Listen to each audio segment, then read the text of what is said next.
And by the way, the people that are casting these roles want these roles. I'm not saying they don't want them. They are auditioning to an extent. I'm sure Candace Owens, Charlie Cook, Milo, they wanted these roles. Fame, fortune, money, power. People, when you go to an audition, when most people go to an audition, there's hundreds of people, thousands of people. I mean, when I go, it's 4 fat comics. We see each other every fucking time, and they give it to someone else anyway. It's the same 4 fat idiots sitting there going, yep, we'd go in again.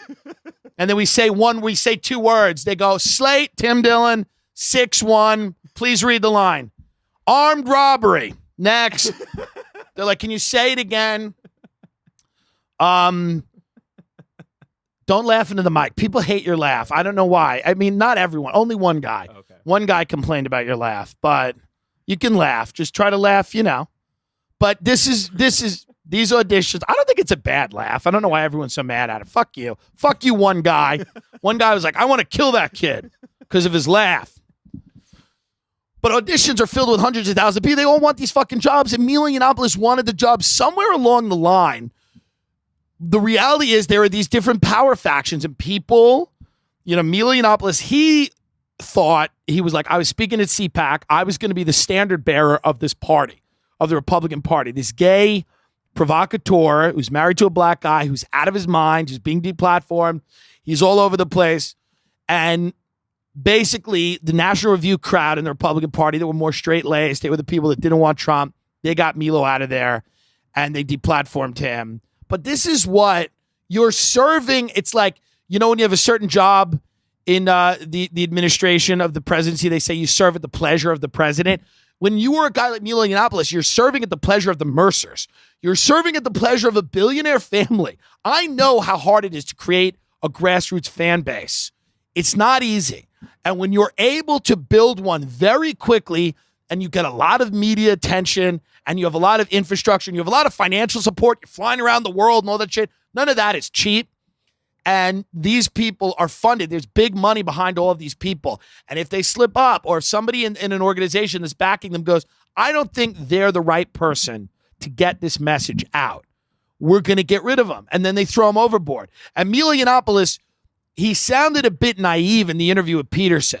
He sounded a bit like he seemed to be like he was, it's like, new to the party a little bit. It's like, well, you didn't think that this could happen. How was he trying to defend himself? How was he? Because that was like wasn't that like a 3-year-old interview? Yeah. 4 years old, they dug it up. Yeah. Well, what he was saying is that conservatives are pussies. Mm-hmm. And they didn't have his back. And he was saying that now they're going to get taken out the same way they took him out. Listen, it's not completely untrue that there is now a way to take people out. You go and find something they said, and they've tried to take Peterson out a bunch. It hasn't stuck. It hasn't worked. But I do think they will move Peterson to the center a little bit. They're moving him a little more mainstream. That'll happen. And they'll do it just by, opening up avenues to him that were previously closed. And when those avenues open up, you then have to kind of temper your language and what you're saying. And you try, because you have this avenues, that open up, whether it's mainstream publications or mainstream media, academia, whatever it is, that Peterson is a different animal than Milo. It's just a different situation. Milo is really a troll and a provocateur. But they've tried to take Peterson out. And listen, they'll try to take Shapiro out. They will try. Everybody will try. What I don't think people understand in this country is that a lot of what you're watching is theater. This is theater. This is to keep you guys entertained. And the money people behind this are just doing whatever they're going to fucking do. Either way, they're doing whatever they're going to do. Mom and dad, who are those big billionaire families, they're doing whatever, the bedtimes, whatever time it is. You can negotiate to, maybe you stay out a little longer. Whatever it is, they don't care. You're not really moving them off their course dramatically. meaningfully. And if you do, they will come, the gnashing of teeth will be extreme. And this is like people like the Mercers, people like the Kochs, people like, George Soros on the other side. They all have an idea of how the world should be run, and they don't go out to people and say, this is how it is. They recruit people, and they take applications, and they cast people. There's one kid from Parkland, the one right-wing kid from Parkland, Kyle Kashuv, who was out going, we need more guns. I mean, that guy, God love him. That dude, he wasn't in the building that was shot into. He was in like another building. He's like, listen, we gotta, I love that because the NRA they're like, wait, you'll say what? You'll do what? You'll do what? Oh, really? Great. So he's out there saying, arm everybody. Give everybody an automatic weapon. That's his answer. Just throw those it's the Wild West. Kick open the saloon doors at your own risk, buddy. And so you have this kid now, but here's the thing. Kyle loves saying the N-word. He loved it. He said it on, I don't know where he said it, but he said it on Snapchat. He said it. No, snaps disappear. What's the other? I don't know what it, but they got, or it was a game, he was gaming, Xbox Live. I think Xbox Live, he was letting it fly. He's letting it fly on Xbox Live. And in real life. In real life, too, he'd just walk up to people. He would say the N-word frequently. So they found that. They went and go, hey.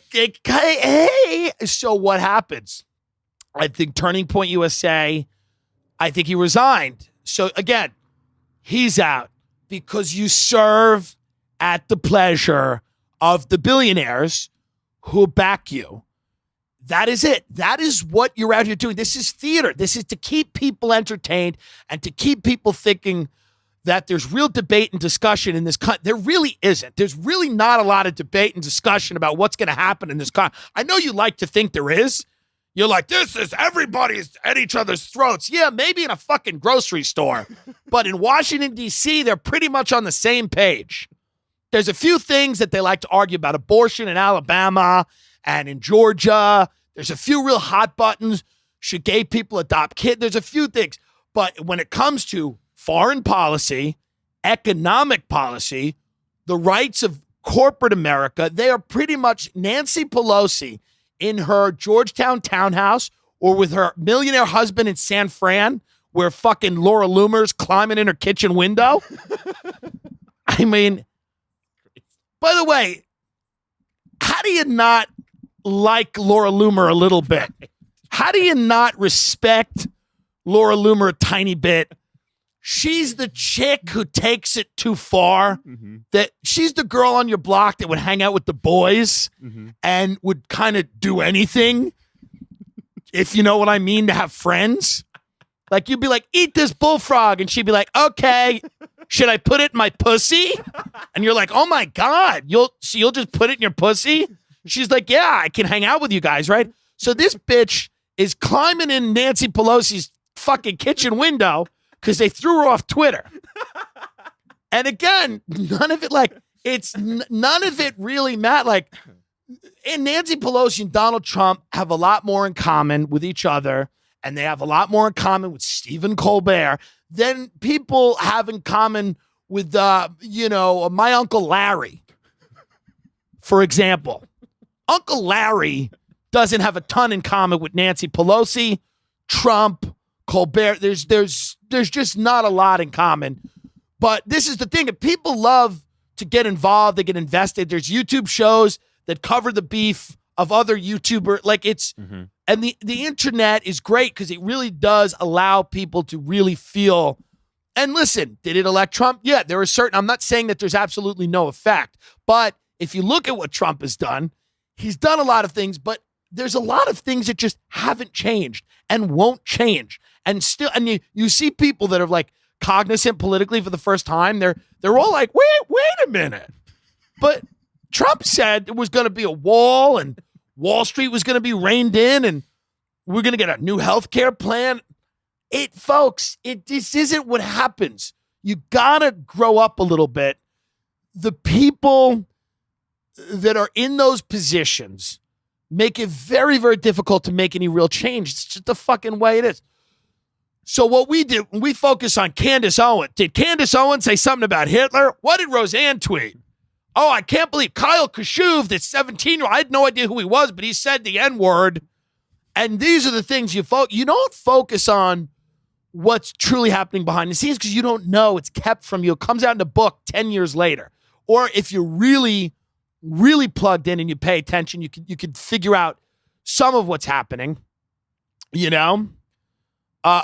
Somebody that I think it was the chick on Chapo, Amber said, it was like, you know, a hardcore Marxist or whatever, but she goes, I love the Financial Times more than the New York Times. She goes, because I actually glean more information. It's a better publication. I learn more about what's going to happen in the world. The Financial Times is the world as it is. And the New York Times is that, you know, editorialized, rosy view of like, well, we think that the law. And the Financial Times is like, this is up, this is down. We need a pipeline to the Caspian Sea. Energy prices are crashing. We might need to get a little cute in a certain area. We might need to go over. They're like, so there are ways to figure out this information, but it is funny to me how much of it is theater. And I know that people get mad at me because they're like, well, what am I supposed to do? Not care about anything? Yes. Yes. Yes. No, I'm kidding. Listen, care about what you can care about. I don't, people tell me all the time, they're like, what does it mean? So we shouldn't get health care? I'm like, no, we should have health care. What? What are you even saying? I was at lunch the other day. Somebody started winning in on me for no reason. I'm eating a Pokeball. They go in on me. Sorry, they shouldn't have health care. No, we should. We should. We should also not torture people in underground prisons. I'd prefer if we didn't assassinate democratically elected leaders in our own country and around the world. I would like us to stop poisoning people, murdering journalists. I would enjoy all of that. I would like if we stop sending paramilitary death squads into other countries so that they could make way for our corporations to go in there and pillage people. All of that and healthcare would be nice. It would be very positive for this country. But I'm telling you how things, like, it is what it is. The world is what it is. The things that I know, the people I've had on the fucking show, the discussions that we've had, the debate, like the areas that we've gone into, you start to get a little coarsened by this. You start talking about human trafficking. You start talking about what's going on. You get a little coarsened. And it's not that difficult to, like, imagine that, like, oh, maybe some of these senators and congressmen don't really care about giving us health care because they're being blackmailed, because they're into kiddie porn and they're doing blow. So maybe they don't really give a shit. Maybe they don't care. I care. But here's the thing. People are like, what do you not care? I care. I had people on this show. Gave them the platform. I had well-researched writers come on the show who dedicated their lives to researching how corrupt and fucked our government was. And you know what people said? They said, we don't want to listen to this. We want something else. Give us something else. Give us a dope queen and the guy we fucked. Give us something else. Give us a Pod Save America. We're going elsewhere. This ain't fun for the young professionals going to their cubicles. They don't like that. They don't like that with their matcha latte. They don't really like hearing about senators boinking kids and getting paid off and fucking slaying candidates. So I try. I bring people on. We did a live podcast, showed up. Not a lot of people. We did one for True TV. We brought Russ Baker on. He was fucking all over the place. I think he was kind of drunk, but this is what happens when they cast you out of fucking polite society and you can't talk to anyone. You have a few. So he comes on and he's telling people about MK Ultra and the Boston Marathon bombing. And there's about 100 young professionals in suits staring at me, him, and Ray Kump like you have no idea. They were completely lost. They were like in their own head somewhere else. So when people say to me, do I care? Yeah, I care. And we've actually tried in a little way, in our little shitty way, using this platform that we fucking had. We tried to get people to give. The people don't give a shit. They don't care. They want to be socialist. They want to be alt-right. They want to be a thing. and they want a game, and they want to be online with people that think like them, and they want to make memes, and they want to go get laid, and they go to the fucking Brooklyn Red Socialist Party event mixer. I'll go down there and suck a few communists off. What do I give a shit? But this is what they want to do. They don't give a shit. They really don't care. They want to get a Patreon going. They want money. They want fame. What they don't want is any real fucking... These are not revolutionaries. They're not going to go burn down the Bastille. It's not happening. The revolution isn't coming. Look at the fuckers who say it is. What is Antifa going to do? They're going to throw a rock at what? The White House? What are you, nuts? With some fat green-haired lesbians going to chuck a nunchucks at the White House? And what do you think's going to happen? What do you think? And who knows? You want those people to rule? They might be worse. But this is what I mean. I'm sick of wearing this mantle of, I don't care. No, you don't care. You don't fucking care. You don't sit with Nick Bryant, this fucking guy who's telling you about torture and all this shit for hours. You bring him on the show. The guy's got white hair. He's telling you.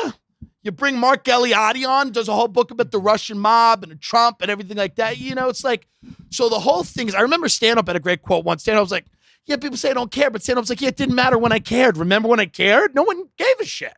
So to me, it's like, listen, do whatever you want. Go get healthcare. Go get everything. Get everything.